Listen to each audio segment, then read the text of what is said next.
1989లో brown sugar కూడా తీవ్ర సమస్యగా పరిణమించడం శాంతిని కలచివేసింది. వీరి కోసము తమ ఆసుపత్రిలో ఆఫ్టర్ కేర్ సెంటర్ని ఆరంభించారు. అంతేకాదు, హెచ్ఐవి బారిన పడ్డ ఎంతో మంది ఇంజెక్షన్ల ద్వారా మాదక ద్రవ్యాలు తీసుకుంటున్నారని తెలుసుకొని వారిని ఆదుకోవడం మొదలుపెట్టారు. మద్యం అందుబాటులో ఉండడం వంటి వాటి విధానాలపై పోరాడే సంస్థలు మన దేశంలో లేకపోవడం చాలా ఆవేదన కలిగిస్తుంది అంటారు శాంతి రంగనాథన్.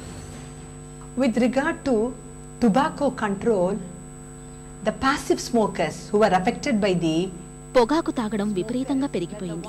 ఇది చాలా బాధాకరం.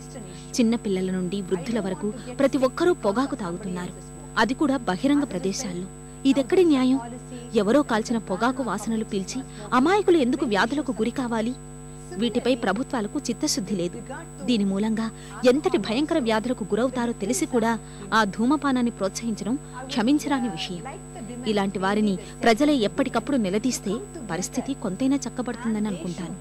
raise their voice and they should oppose drinking.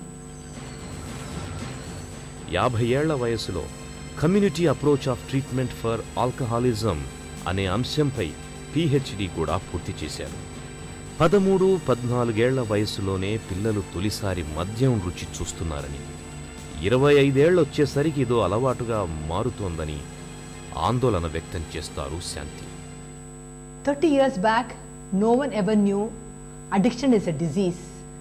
ఓ 30 ఏళ్ల క్రితం మద్యపాన బానిసలను చేరదీసేవారు, తగిన స్వచ్ఛంద సంస్థలు, ఆసుపత్రులు లేవు.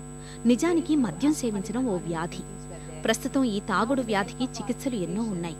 తాగుబోతులను మళ్లీ మామూలు స్థితికి తీసుకురావచ్చు. మా సంస్థ చేస్తున్న ప్రయత్నంలో భాగంగా మద్యం, మాదక ద్రవ్యాల అలవాట్లు, దాని వలన కలిగే ప్రమాదాలపై దేశంలో ఎన్నో అవగాహన చికిత్సా కేంద్రాలు వెలుస్తున్నాయి. ఇలాంటి కేంద్రాలు పెరగడం కాదు గొప్ప, మద్యం సేవించే వారి సంఖ్యను పూర్తిగా తగ్గించి ఈ కేంద్రాల అవసరం లేకుండా ఉండేలా చేయాలి. అందుకే నేను యువతను, తల్లిదండ్రులను కోరేది ఒక్కటే: మద్యం, మాదక ద్రవ్యాలు ప్రాణాంతకం కాబట్టి వాటికి దూరంగా ఉండండి అనేది నా విన్నపం. Stay away from alcohol or drugs. 100 different ways are there to have fun and enjoyment in life.